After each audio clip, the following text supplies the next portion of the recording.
Bismillahirrahmanirrahim. Qala al-mu'allif rahimahullahu ta'ala wa nafa'ana bihi wa bi'ulumihi wa bitadabburihi wa bikum fid darain amin ya rabbal alamin.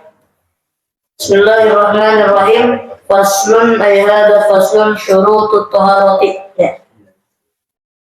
Faslun syurutut taharati al-islamu wa tamyizu wa adamul mani'i minal wusulil ma'i ilal maghsuli wassayalan wa ayyakuna al-ma'u mutahhiran bi an la yuslaba ismuhu bi mukhalatatin tahirin yustagna al-ma'u anhu wa alla yataghayyaru binajisin walau taghayyuran yasiran wa in kana al-ma'u dunal qullataini zida alla yulaqiyahu najisun ghairu ma'fuwin anhu walastu'mila fi raf'il hadasi au izalati najisin. Pasal menerangkan tentang syarat toharoh.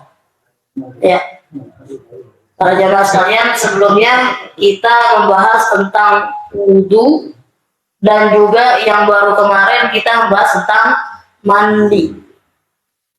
Mandinya mandi wajib. Ya, dua bersuci itu yang mana dua-duanya ini kemarin kita bahas rukun-rukunnya.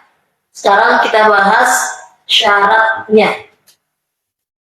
Apa aja syaratnya? Di sini dikatakan syurutut toharoti, syarat-syarat toharoh, syarat bersuci.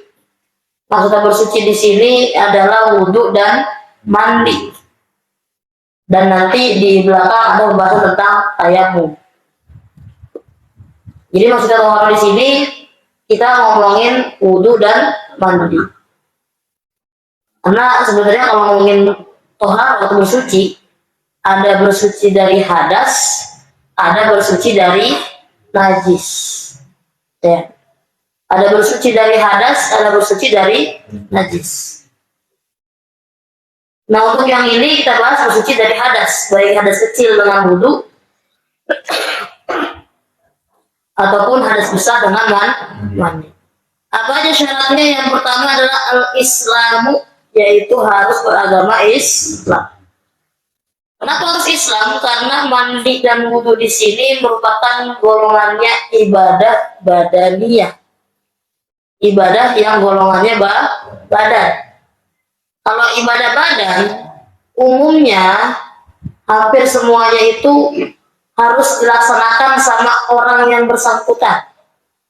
Orang yang bersangkutan yang memang boleh atau sah melakukan ibadah. Makanya di sini dikatakan harus Islam. Karena kalau non-Muslim atau kafir itu nanti ghairu ahlil ibadah. Tidak sebagai orang yang pantas untuk ibadah. Jadi kalau ngomongin ibadahnya di dunia mereka tidak wajib. Sudah kita bahas berkali-kali dah itu Maya. Hukum syar'i dan hukum hakiki. Ya, kemarin kita bahas juga kalau hukum syar'inya atau hukum syariatnya, ya orang non-muslim atau orang kafir itu tidak diwajibkan untuk ibadah. Maksudnya apa? Maksudnya ya kalau dia nggak sholat jangan diudak-udak. Kalau dia nggak puasa jangan dijewer. Ya, yang dijewer pokoknya nasi reja. Pokoknya nggak sholat, jewer baru boleh. Karena Islam. Ya. Kalau umpamanya yang muslim karena hukum syar'inya itu tidak wajib, maka ya tidak dikenakan hukum untuk melaksanakan ibadah. Gitu. Tapi untuk hukum hakikatnya, ya semua yang namanya makhluk dunia ini harus beribadah. Karena tujuan penciptaan manusia dan jin hanyalah untuk beribadah kepada Allah. Artinya wajib semuanya. Tapi nanti ketentuan kewajibannya harus Islam dulu. Yang kedua, tamyizu. Yang kedua adalah tamyiz. Tamyiz di sini artinya anak kecil yang sudah mulai bisa membedakan mana yang baik, mana yang buruk. Beberapa bahas juga nih di antara pembahasan para ulama. Maksud tamyiz itu pokoknya anak kecil udah bisa bedain mana bagian kanannya, mana bagian kirinya. Udah bisa bedain mana yang bisa dimakan, mana yang tidak bisa dimakan. Itu udah tamyiz. Ya masih kecil dah. Belum usia balik, belum. Ya kisaran umur 5 tahunan lah. Udah bisa makan sendiri, mandi sendiri. Nah itu udah tamyiz namanya. Meskipun belum umur balik.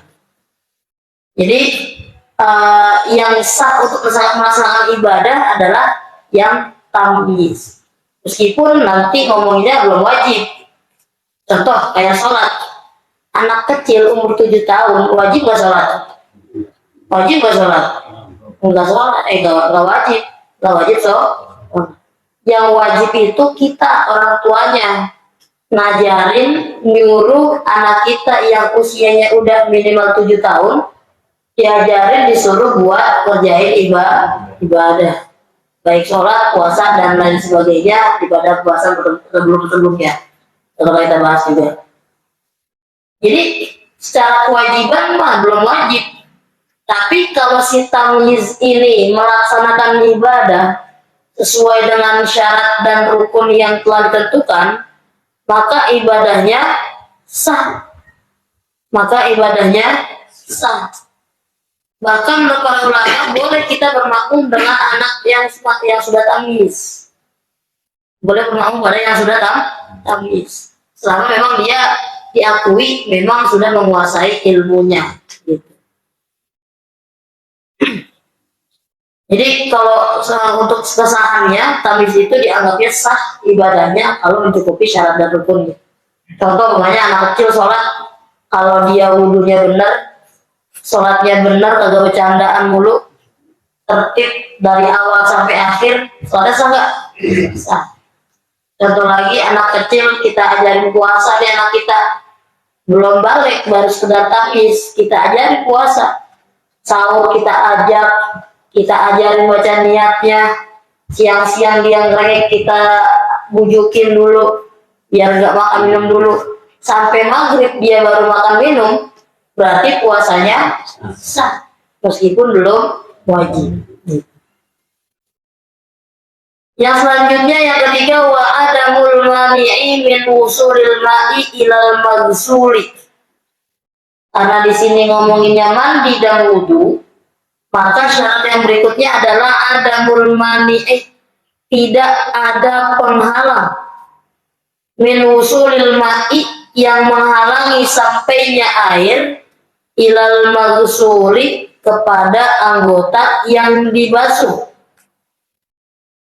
Contohnya, umpamanya di sini katakan min syam'in, contohnya lilin.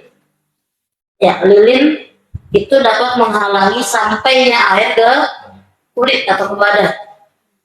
Atau umpamanya ainul hibrin, tinta yang masih memang ada airnya. Tinta pulpen, kalau kita tulis itu masih basah tuh. Kalau baru ditulis itu masih airnya. Kalau misalnya tangan nih, kita gosok-gosok kan lama-lama rada pudar. Itu airnya udah gak ada, tinggal launnya. Apa laun? Warna, gitu. Tinggal warnanya. Kayak apa contohnya? Fisik ikan sama. Contohnya lagi kayak umpamanya henna. Henna itu modelnya sama kayak tinta pulpen atau kayak tinta. Artinya selama masih ada airnya, kalau kata kita henna itu ya pacar lah ya. Oleh orang pergi haji, umroh gitu. Kalau memang masih ada airnya, masih ada bendanya. Kalau zaman sekarang kan modelnya udah modern tuh, pakai pasta doang tuh. Kalau masih ada pastanya, ya itu masih air namanya. Kalau masih jadinya bisa menghalangi sampainya air ke kulit. Tapi kalau kita cuci, kan tinggal merahnya doang tuh. Itu namanya warna.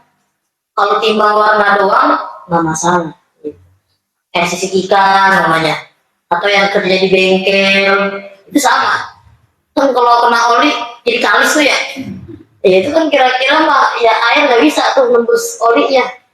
Jadi minimal harus dibersihkan dulu, dihilangkan dulu maniknya. Karena tergolong syarat itu harus tidak adanya manik atau penghalang yang dapat menghalangi air sampainya air ke dalam kulit atau ke bagian yang dibasuh.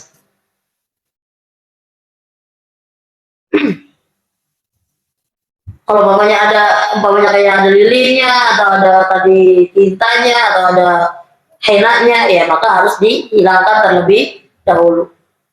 Yang paling sering, yang paling menjadi masalah kalau laki-laki mah jarang. Yang paling sering perempuan. Pakai apaan? Contohnya lipstick. Lipstiknya waterproof. Ya, anti air. Zaman sekarang tuh kosmetik perempuan apa aja waterproof.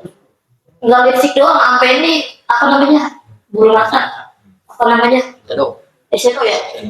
Ya pokoknya begitu lah, saya kurang paham juga. Eyeliner sama tuh.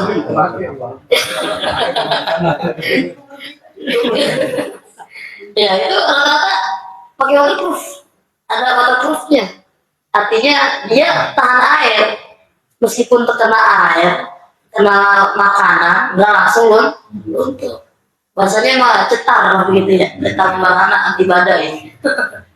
Jadi begitu tuh hati-hati. Karena yang namanya wudhu, umpamanya kan wudhu di antara rukunnya adalah membasuh muka. Ya. Di antara bagian muka mana? Nih bibir bagian muka. Mata nih, apa bahkan bulu matanya itu termasuk bagian dari muka. Kemarin dibilang muka itu termasuk juga semua rambut-rambut yang ada di dalam muka kita. Termasuk juga alis, bulu mata, itu harus disulap. Ya, dia obras. Aduh, tembak orang tua. Jadi gitu. Jadi artinya yang harus diperhatikan itu kalau maunya pakai minyak pakai kosmetik yang memang sifatnya waterproof atau tahan air, ya harusnya dihilangkan dulu. Atau namanya pakai hand body. Kalau kutek mah mau jelas pasti menghalangi. Makanya kadang kalau kutek bisa perempuan paham. Kalau lagi nggak haid nggak pakai. Kalau lagi haid, nah itu dia. Kalau nggak dipakai ya. Kalau kutek itu nanti ya sama sih sebenarnya. Bahasa menghalangi juga karena kuku itu termasuk anggota yang harus dibasuh. Ya pokoknya hati-hati itu tuh. Kalau umpamanya kita punya istri atau punya anak perempuan mau sholat sedangkan dia tadi habis dandan, dilihatin dulu kira-kira ini bibirnya masih ada kosmetiknya enggak, ya di sininya nih, di pelupuk matanya nih karena wangi juga tuh, dilihatin juga apa hand body-nya. Terus kalau kita pakai hand body nih aja dah yang gampang pakai autan ya. Karena kalau air masih kalis tuh, jangan dibiarin langsung siram doang, tapi dibersihin dulu, digosok dulu. Kalau udah keset, baru air sudah sampai itu namanya. Gitu. Jadi ya memang tugas kita juga sebagai laki-laki kemarin dibilang sebagai kepala keluarga. Ingatin anggota keluarga kita termasuk anak dan istri. Jadi dibilangin tuh, ya kalau kata perempuan atau ibu-ibu zaman sekarang pakai micellar water katanya ya, buat ngilangin ngilangin kosmetik. Ya gampang, kalau pakai air doang katanya kan tadi dibilang namanya itu waterproof, tahan air. Kalau pakai air doang agak hilang, susah.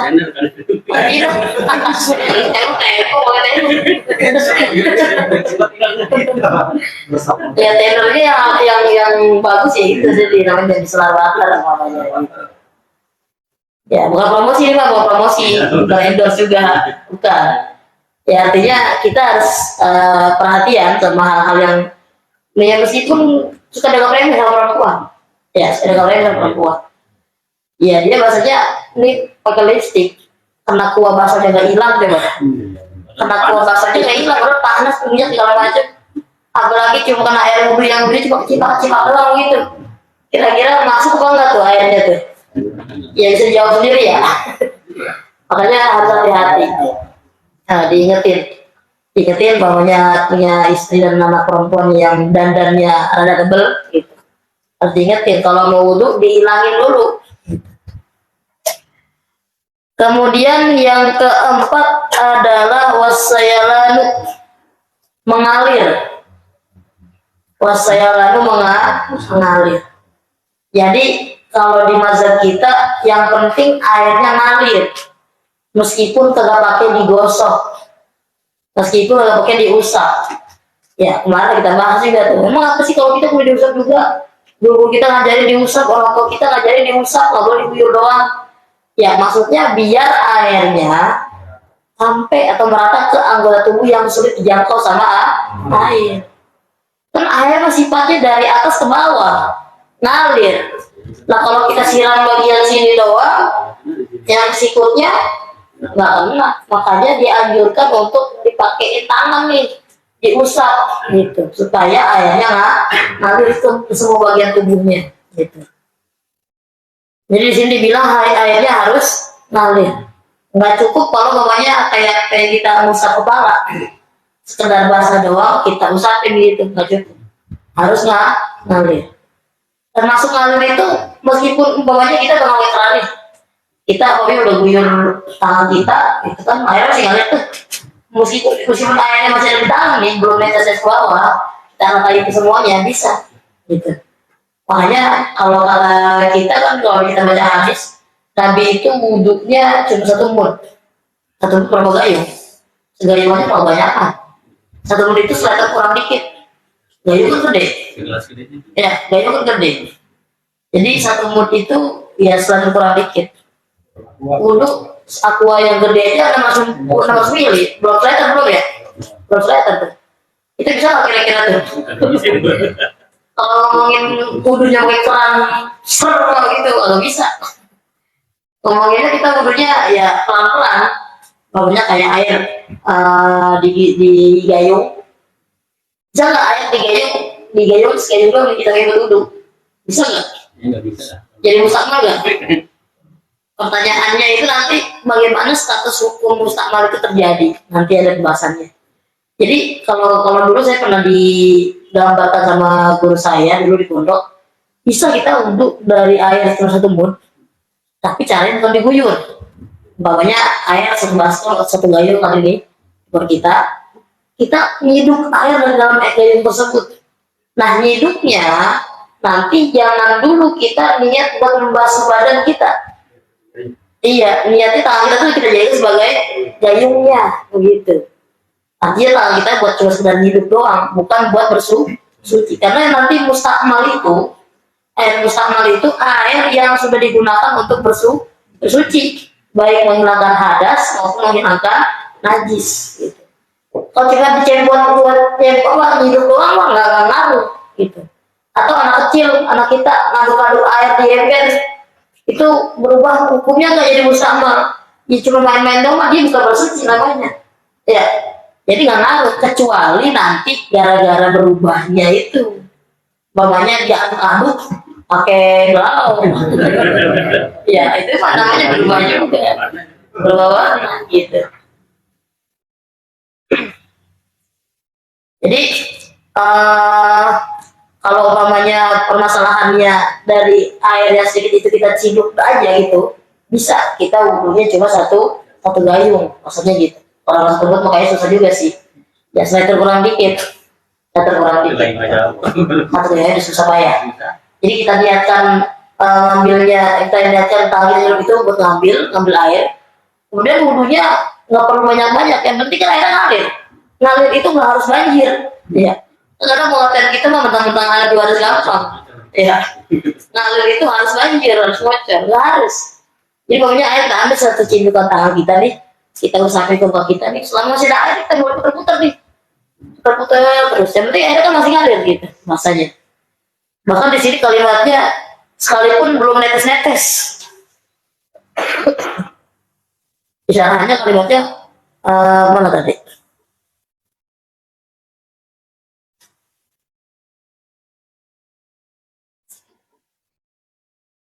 wa illam yatakotor, sekalipun belum pada netes atau sekalipun tidak netes pokoknya. Jadi pokoknya karena airnya keseret gitu, jadi nggak masalah, nggak harus banjir ke bawah gitu, yang penting airnya masih nggak ngalir. Jadi bedakan pemahaman kita dulu antara ngalir sama banjir gitu ya. Jadi yang keempat tadi adalah ngalir, karena kita ngomonginnya wudhu dan mandi. Wudhu dan mandi. Kalau wudhu Nabi itu cuma 1 mud, kalau mandi Nabi Muhammad itu mandinya cuma 4 mud. 4 mud ya, berarti kita 4 gayung. 4 gayung baru kepala doang. 4 gayung kita baru kepala doang. Orang mandi itu tuh semprotin air kepala kita yang kena belakang, bukan kepalanya. Apa sama pintu. Ya jadi ya memang kebiasaan kita karena merasanya airnya gampang, jadi airnya gampang rasanya airnya biasa begini kita mandi banyak. Giliran nanti lagi susah bingung, air pumpnya mati. Gitu ya. Jadi 4 mud pun sebenarnya bisa aja, yang penting kitanya tadi berpemahamannya ngalir itu nggak harus banjir. Kita kan kalau mandi, kalau nggak sampai adem semuanya kayak gampang ya. Kalau nggak dingin semuanya itu gampang. Asalnya begitu, kita mah terlalu banyak airnya, terlalu banyak persediaan air, jadinya maksudnya kita biasa berlebih-lebihan, gitu. Saja biasa berlebih-lebihan. Ya kemudian wa ayyakunal ma'u mutahhiran, bahwa adalah airnya itu mutahhiran. Jadi kalau ngomongin air di kitab Fathul Qorib dibilang air itu jenisnya ada 4. Air jenisnya ada 4. Yang pertama air yang suci dan juga mensucikan dan juga tidak makruh untuk digunakan. Yang pertama air yang suci dan mensucikan dan tidak makruh untuk digunakan atau dipakai. Air yang suci artinya secara hukum zat airnya itu tidak terkena najis atau tidak berubah sebab sesuatu kecampur sesuatu yang suci. Contoh kopi kan airnya suci, ya berubah nggak tapi? Berubah jadi hitam, jadi coklat, karena kecampur sesuatu yang suci juga. Ya kopi kan suci, kalau nggak suci mah kita nggak boleh minum gitu. Jadi airnya suci dan juga mensucikan, artinya bisa dipakai untuk bersuci, untuk menghilangkan najis, menghilangkan hadas gitu ya. Dan tidak makruh untuk digunakan, artinya di sini air yang memang kita pakai sehari-hari. Emang ada nanti air yang makruh digunakan, itu yang nomor 2. Jadi yang pertama suci, mensucikan, tidak makruh. Ini yang biasa disebut dengan sebutan air mutlak. Ya, air suci mensucikan itu air mutlak. Apa sih air mutlak? Air mutlak itu air tanpa nama. Udah pernah bahas juga. Air tanpa nama itu maksudnya dia punya nama tapi namanya tergantung tempat. Air tergantung tempat. Tempatnya di sumur, jadinya air sumur. Keluarnya boleh bayar, air pump. Ya kan bayar air pump. Adanya di laut, air laut. Ada di kolam, air kolam. Itu air mutlak. Namanya itu tergantung tempat gitu. Air mani. Ya. Jadi itu air mutlak yang biasa kita pakai sehari-hari buat bersuci. Yang kedua, macamnya air itu airnya suci, airnya mensucikan, tapi makruh untuk digunakan. Jadi sebenarnya nomor yang 2 ini sebenarnya air yang nomor 1 tadi yang pertama. Tapi kenapa bisa makruh? Karena nanti ada yang disebut istilahnya air musyammas. Air musyammas, air yang bahasa kita mah dipanggang matahari. Ya, air yang dipanggang matahari. Air musyammas itu ada 3 kriterianya. Yang pertama, wadahnya harus wadah besi. Atau umpamanya ya kaleng, aluminium, panci-panci gitu. ya logam lah gitu. Kecuali logamnya emas dan perak. Makanya orang kaya begitu, ya orang kaya wadah airnya pakai emas atau pakai perak. Kalau pakai emas perak meskipun dipanasi di matahari nggak makruh, tapi hilang emasnya. Iya, ini dijemur di luar, nggak makruh tapi hilang. Ya secara hukum memang tidak makruh karena emas itu logamnya logam murni. Emas perak itu logamnya logam murni. Artinya tidak seperti logam-logam yang lain seperti besi, seng, aluminium.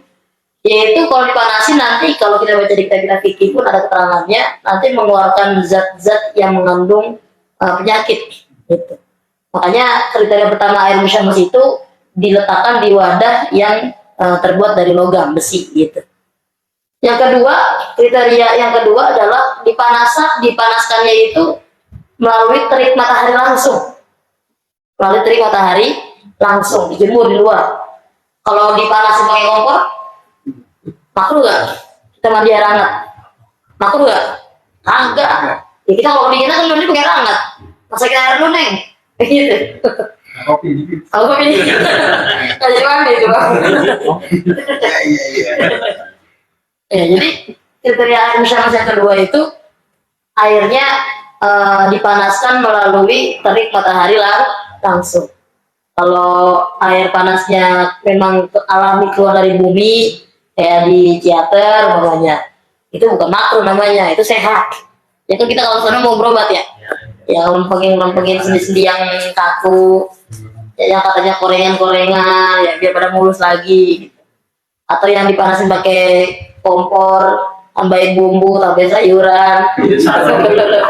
Gak makruh itu, gak makruh. Jadi yang makruh itu kalau dipanaskan terik matahari langsung. Itu yang kedua. Yang ketiga, kriteria air musyamas yang ketiga yang terakhir adalah mataharinya itu harus iklim matahari atau iklim daerah yang panas. Iklimnya panas, bukan tropis. Apalagi iklimnya dingin. Enggak. Kalau artinya negaranya atau daerahnya itu harus memiliki iklim panas kayak Afrika, Arab gitu. Kalau di Indonesia nggak ada istilahnya musyamas katanya. Karena iklimnya tropis, panasnya ya nggak seberapa gitu. Iya, tergantung lama-lama ya. Gitu. Jadi kalau kita kan paling panasnya 30, 26 gitu ya. Kalau iklim panas itu biasanya siang hari bisa sampai 50 lebih. Setengah matang ya, 50 lebih. Kalau dulu kita pernah ngelihat berita tuh kalau di Bekasi di Depok tuh yang katanya apa bisa masak bisa keluar ya iklim panasnya itu pun mungkin ya belum termasuk iklim panas juga gitu. Jadi kriteria musyamas itu yang makruh digunakan itu tadi kriteria ada 3. Yang pertama wadahnya dari besi, kedua dipanaskan melalui matahari langsung, ketiga berada di iklim panas. Kalau di kita meskipun pakai toronnya pakai yang besi itu, yang putih, aluminium, itu tetap nggak makruh karena iklimnya tidak panas. Lagi pula kan modelannya juga ditutup, bukan yang dipanasin langsung kena airnya begitu. Iya. Panas tempatnya aja. Kan? Iya tempatnya doang yang panas gitu jadinya. Jadi yang kedua ini air musyamas, air suci menyucikan dan makruh. Itu makruhnya kalau memang lagi panas-panasnya terus dipakai makruh. Kalau ntar dia udah rada adem, ya hilang makruhnya. Kenapa makruh? Makruhnya ini karena kata Nabi, air musyamas itu mengandung penyakit yaitu lepra. Meskipun nggak semua orang yang pakai air yang musyamas itu pasti kena lepra, enggak. Cuma ditakutkan terkena lepra. Gitu. Makanya makruh hukumnya. Itu yang kedua tuh tadi air yang pertama air suci dan sucikan tidak makruh. Yang kedua suci dan sucikan makruh. Ya makruh benar. Yang ketiga itu air yang berubah sebab kecampur dengan barang yang suci. Atau bisa disebut nanti ada bagiannya air mustamal. Jadi yang ketiga ini airnya suci sebenarnya. Cuma karena sudah tercampur dengan benda suci yang lain, karena campurannya ini sifat airnya jadi berubah, maka itu tidak bisa digunakan untuk bersuci. Contohnya tadi itu kopi. Kita cebok pakai kopi, boleh nggak?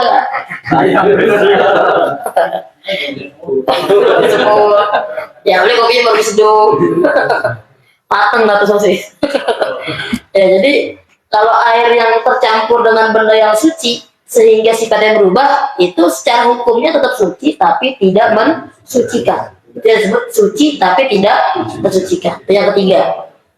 Ya, jadi suci dan tidak mensucikan ini tadi bagian yang pertama adalah air yang tercampur. Mana sih air tercampur? Contohnya kita kalau lagi berenang di kolam kan airnya bau-bau ya, bau apa tuh? Favorit.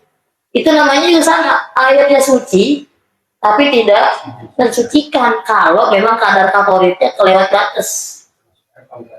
Kalau air pam masih wajar karena air itu hukumnya suci mensucikan. Ini kalau yang di kolam renang tuh kan sampai favoritnya nyengat banget tuh. Nah yang itu tuh baru nggak bisa gitu. Kalau yang bau jangan, apalagi kalau yang sampai keruh banget gitu. Iya.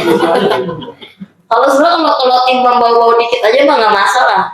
Yang masalah itu kalau memang airnya udah keruh banget atau bakar hitam gitu. Itu jangan pakai, jangan tadangin. Buang aja, buang. Ya itu yang ketiga tadi, air yang suci tapi tidak mensucikan. Di antaranya pertama tadi air yang tercampur dengan benda suci sehingga sifatnya berubah. Kalau dulu saya ngaji atau ngajar di pesantren, di pondok atau di anak-anak itu, saya jelasin tes istri. Nah, tes istri. Ya, bagi kita mah kopi dah. Kita mah kopi yang ada tes istri kan kita mah. Solo. Lagi banyak tuh. Ya, jadi itu juga sama. Golongannya suci tapi tidak mensucikan. Atau yang kedua, bagian dari suci dan tidak mensucikan adalah mustakmal. Mustakmal itu ada dua juga bagiannya. Yang pertama, yang digunakan setelah basuhan wajib. Yang digunakan setelah basuhan wajib.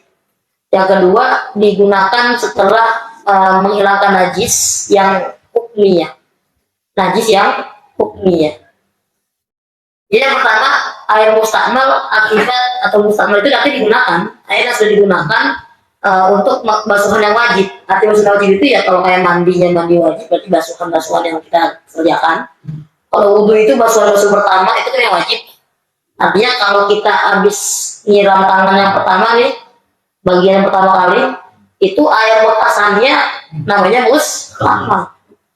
Kalau basuhan kedua ketiga, atau kayak tadi contohnya kita ngelupin tangan kita bukan buat bersuci tapi buat nyidup, itu tidak menjadi mustakmal gitu. Kayak tadi boleh kita bisa aja wudhu segayung kita ciduk dari dalam itu bisa aja.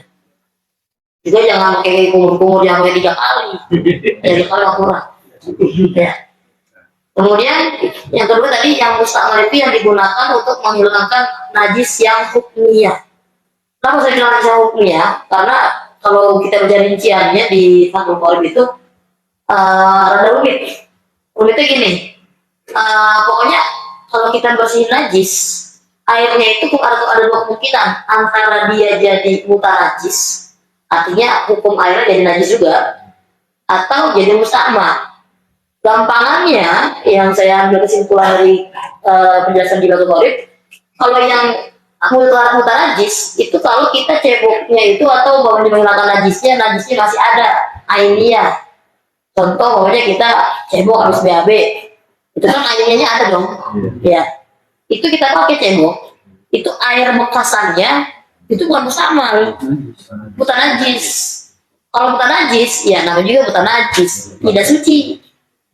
Kalau mustakmal, tadi hukumnya apa? Suci, tapi tidak mensucikan. Contoh yang najis hukumnya itu, contohnya, pokoknya yang sering kita contohkan itu anak kita ngompol, kan nggak boleh dipel tuh ya, kemarin kita jelasin. Kalau dipel mah ya nanti mana-mana tuh najisnya tuh. Jadi kita keringkan dulu, ya keringkan itu dengan kita lap, sambil kita tandai tuh titik-titiknya, kalau yang jauhnya sampai mana. Sesudah kering, baru disiram. Karena najis itu tidak bisa hilang kecuali dengan disiram. Kecuali bukan dengan cara dipel. Jadi salahan orang-orang awam boleh bilang begitu. najis dipel, anaknya ngompol dipel, boleh mah. Akhirnya sholat di situ tuh, bukan kencing anaknya gitu.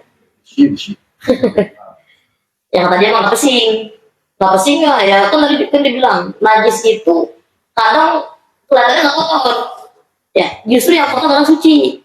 Tanah, ya kan kita tayangnya pakai apa? Tanah, pakai debu. Itu kalau kita kotor, tapi suci tuh. Kalau yang bersih kadang belum tentu suci, karena najis ya tadi tuh. Air kencing dipel, ya kata kita bersih, kata kita wangi, cuma hukumnya najis. Kalau kita udah bersihin kayak tadi tuh air kencing anak kita tuh kita keringin, kita tunggu apa kita tandai itu lagi terjauhnya sampai mana terus kita guyurin. Itu air yang kita pakai buat ngilangin najis air apa hukumnya ya itu disebutnya mustakmal, nggak bukan najis. Kalau mustakmal secara hukumnya suci, tapi tidak mensucikan. Kalau suci boleh diminum nggak? Boleh, kalau beli. Ya kan suci. Kopi suci nggak? Tapi tidak jadi sama nggak airnya? Sama. Status hukumnya sama.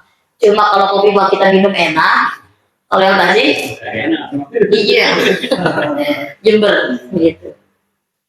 Yang keempat air najis atau air muta najis. Yang tadi saya udah jelasin, yaitu air yang terkena najis. Baik itu sedikit ataupun banyak. Kalau airnya kurang dari 2 kula, maka status airnya langsung jadi muta najis. Itu macam air yang keempat, air yang muta najis. Yaitu air yang kalau dia sedikit jatuh najis, mau itu sedikit ataupun banyak jadi najis. Itu jatuhan dari cicakan gitu kan, Iya. kecil ya gitu. Itu yang dipasung itu masuk bukan najis ya? Bukan najis. Kalau tai cicak kan namanya tai. Iya. Kotor nggak? Kotor. Kalau jatuhan cicaknya atau kejatuhan kecoa itu enggak. Meskipun mati di dalamnya gitu. Karena nanti pembahasan tentang air itu ada najis yang dimakfu. Mana air yang dimakfu atau najis yang dimakfu? Najis yang dimakfu itu najis dari bangkai hewan yang tidak ada darahnya. Kita berbahas juga. Di antara kayak cicak, kecoa gitu. Umpamanya atau laler yang belum ke air kita, mau itu air yang kita minum kayak kopi kek, atau air di baskom kek, itu tidak membuatnya menjadi najis kalau jatuh sendiri. Iya. Kalau kita yang melempar, nah kita yang masukin jadinya najis gitu. Pinggiran memang kadang-kadang. Ya, tadi itu kalau air sedikit, kalau air sedikit mau nanti najisnya dikit kan najis banyak kek, mau itu berubah kek tetap najis. Kalau air banyak, gue satu kolom itu hanya bisa berubah jadi najis kalau umpamanya dikenain benda najis dan sifat airnya berubah.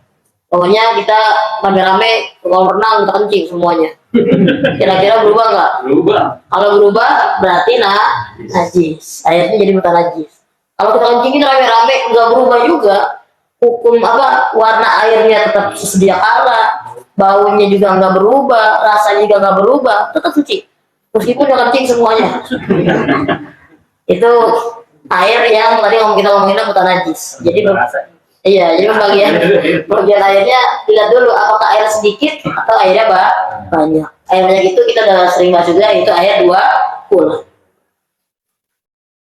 Jadi itu tadi yang kelima, ayyakunal ma'u mutahhiran. Airnya harus air yang mutahhir, suci dan mensucikan. Jadi berarti yang boleh dipakai tadi dari 4 kriteria tadi yang nomor berapa aja? Nomor 1 dan nomor 2. Nomor 3 meskipun suci tapi tidak bisa buat bersuci. Nomor 4 airnya udah najis, nggak bisa buat bersuci. Kalau yang nomor 1 boleh dipakai, yang nomor 2 boleh tapi makruh gitu. Itu 2 nomor itu tadi masuk tadi yang di syarat ini nih. Wa ayyakunal ma'u mutahhiran, airnya harus suci mensucikan. Gambarannya bi an la yuslaba ismuhu bi mukhalatatil tahirin yustagnal ma'u anhu.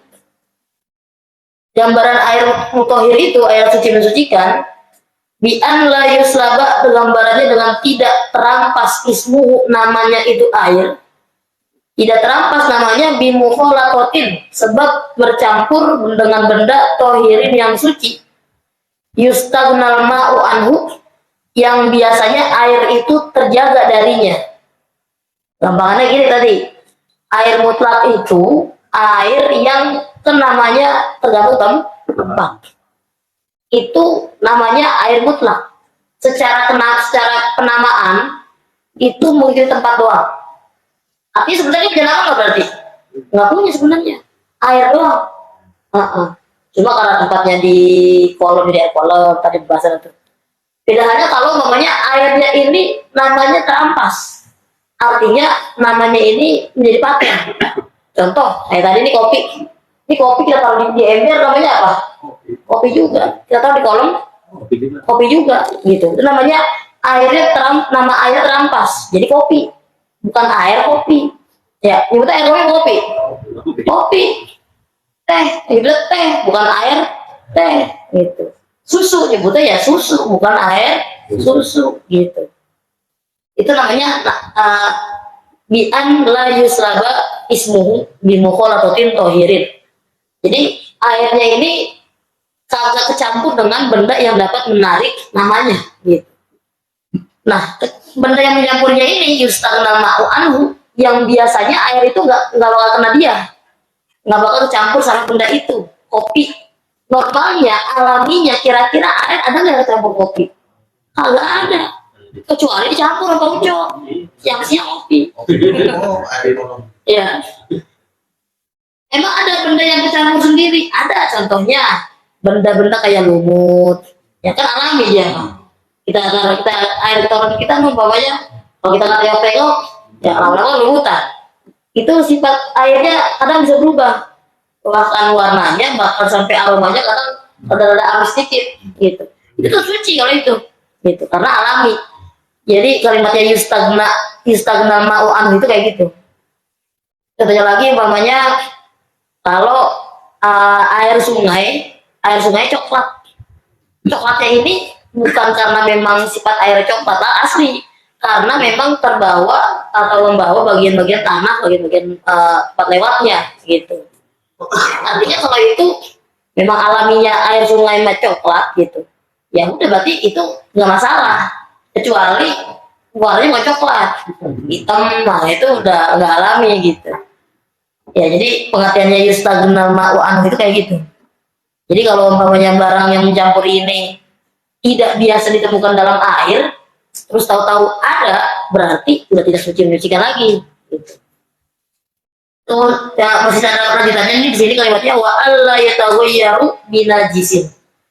Dan juga air yang tohir itu, air yang suci-menyucikan itu, la yataghayyaru, artinya tidak berubah, binajisin sebab kejatuhan najis.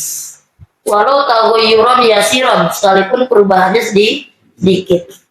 Jadi tadi ngomongin masalah air yang berubah itu, ya bisa berubahnya sebab tadi kemasukan benda suci atau terkena najis. Kalau terkena najis, hukumnya tadi bagi dua dulu. Ada air yang di bawah 2 kula, ada air yang 2 kula ke atas. Kalau yang di bawah 2 kula berarti ada sedikit kategorinya. Mau itu berubah atau enggak langsung jadi najis. Kalau yang 2 kula ke atas, itu tadi harus ada perubahan dulu baru dianggap najis. Kalau nggak berubah, ya sama aja. Tadi kita ceritain tuh, kita kencingin rame-rame nggak berubah juga, nggak masalah. Kalau nggak geli makanya. Makanya kalau kita lewat menang, kalau kencing dia aja jangan ngomong-ngomong. Kalau ngomong-ngomong jadi geli. Ada BAB tentang apa? Ya. Wa ikana al-ma'udunal kullata ini zida alla yulaqiyahu najisun ghairu ma'fuwin anhu. Sebenarnya tadi udah kita jelasin semua nih, cuma belum dibaca aja. Wa in kana ma'udunal kullata ini, kalau airnya di bawah 2 kula, zida, maka ada syarat tambahan. Apa itu syaratnya? Wa alla yulaqiyahu najisun, tidak mengenai air itu oleh najis ghairu ma'fuwin anhu, yang tidak dimaaf. Ya gampangnya tadi airnya seember, sebaskom paucok tuh, pokoknya kena air kencing, kayak kena darah, kayak kena tai cicak, kayak tikus, ya itu namanya najis yang goiru makfuin, najis yang tidak dimaaf. Kalau airnya sedikit terkena najis yang tidak dimaaf, ya udah nggak bisa dipakai. Makanya syarat tambahannya kalau air sedikit harusnya itu airnya tidak terkena dengan najis. Walas tukmila firof ilhadasi au izalati najisin. Nah ini tadi ngomongin mustakmal nih. Walas tukmila, dan airnya kalau ngomongin air sedikit itu syarat tambahannya adalah tidak digunakan firof ilhadasi di dalam mengangkat hadas. Tadi basuhan-basuhan wajib maksudnya. Au izalati najisin, atau menghilangkan najis. Menghilangkan najisnya di sini yang memang tadi masih ada ainiyahnya, gampangnya gitu. Kalau cuma sekedar hukmiyahnya doang, itu kita pakai buat bersuci di situ, terus airnya kita gunakan untuk masak atau untuk langsung diminum, boleh-boleh saja karena hukumnya suci tidak mensucikan. Ya jadi dibahas semua tuh sebenarnya tadi, cuma kan kitanya belum dibaca aja. Ya, baru dibaca di awal, belum diartikan. Jadi tambahannya, jadi kan syaratnya tadi ada 5. Yang pertama Islam, yang kedua tamyiz, yang ketiga tidak adanya penghalang yang menghalangi air ke bagian yang dibasuh, yang keempat harus mengalir, yang kelima airnya harus suci mensucikan. Itu kalau air banyak. Kalau air sedikit ditambahin syaratnya nggak boleh terkena najis, dan juga nggak boleh air bekas digunain buat menghilangkan hadas maupun menghilangkan najis gitu. Ya totalnya semuanya ada 7 syarat bersuci, baik itu mandi maupun berwudu. Dulu ya. Nanti sambung lagi, waman lam yajidil ma'a au kana yadulluhul ma'u tayammama. Jadi nanti kita ngomongin masalah tayammum. Dari kemarin kita ngomongin bersuci pakai air. Bagaimana statusnya orang yang nggak bisa pakai air karena memang airnya nggak ada, atau airnya mah ada tapi terhalang, ya sakit ke bawahnya, atau harus belinya mahal ke, atau bawahnya kita mau ngambil ke sono di tengahnya ada anjing galak, ya atau ada singa, ya singa lepas, ya itu, tapi itu terhalang untuk make gitu. Nanti kita bahas tentang tayammum. Jadi orang-orang yang tadi itu tetap wajib ibadah, tetap wajib sholat, tetap wajib bersuci, tapi bersucinya dengan cara bertayammum. Nanti kita bahas yang jelasnya pada pertemuan berikutnya. Faman lam yajidil ma'a au kana yadulluhul ma'u tayammama ba'da dukhulil waqti, dan seterusnya. Wallahu a'lam bishawab. Al-Fatihah.